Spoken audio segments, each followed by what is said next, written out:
Hey guys, welcome. So today we're going to be covering a very important topic, which is how to select your proper speed into any corner, bend, or turn. So let's get to it.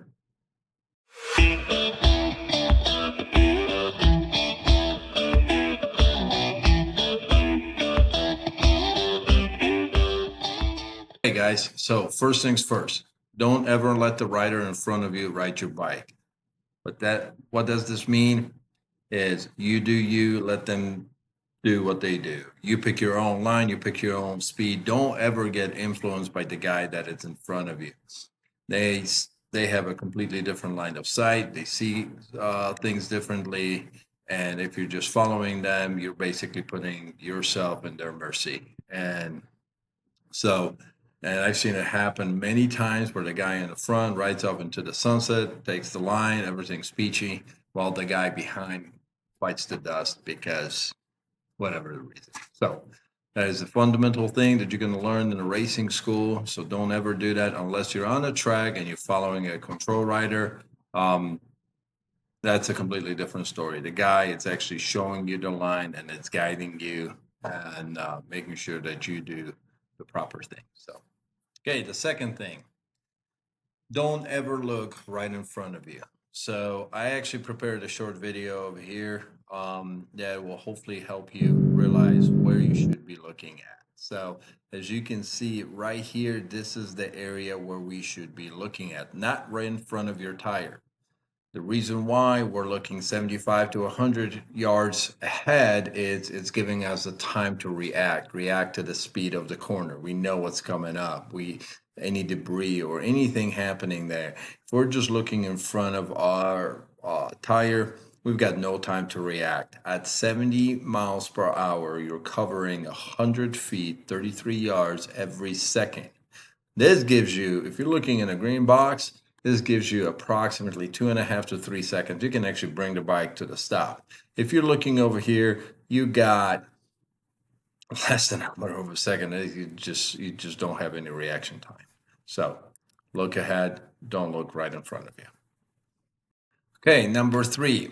Since you are now looking into the green box, you're skinning ahead, your eyes are going up, down, and you're only skidding this, you are covered. You are well prepared for the final thing. So you're not worried about what's in front of your tire. You've already scanned that area. You're just looking ahead.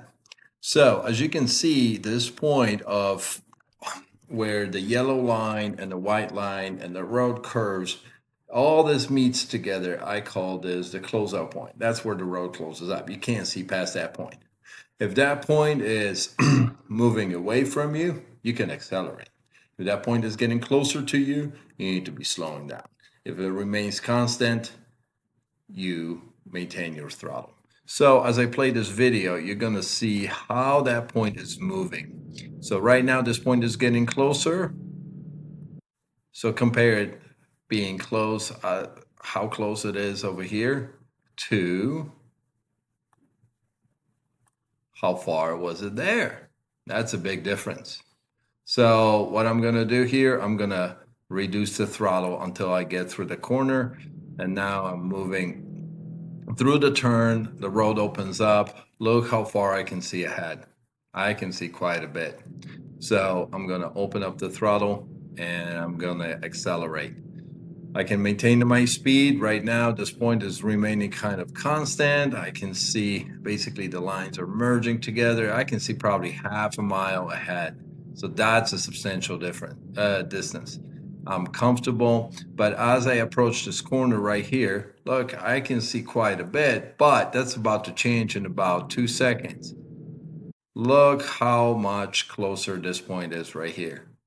Now I no longer have the same distance, so I have to reduce the speed in order to get through it safely. So here the road opens up, I can accelerate, and then as I get to this section, you will see the drastic difference. Look over here. I can actually see the gap between the lines and then it closes up on me. I can only see about 50 yards ahead. So that's not much.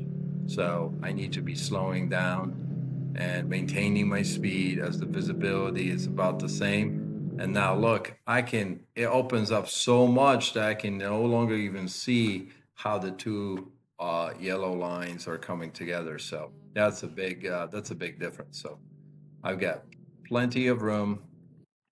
So there you have it. In a nutshell, that's how you select your speed. That's how you stay safe. So it's going to make you a better rider. It's going to make you ride like you know every turn, every corner, and every bend. When you're up in the mountains, you're hitting a different road, different turn every single minute. And if you're riding 300 miles a day, it's impossible to remember every road. So you apply this technique, it will keep you safe and it will make you look like a pro. Have fun. Keep it rubber side down. Thanks for watching, and don't forget to subscribe for new videos.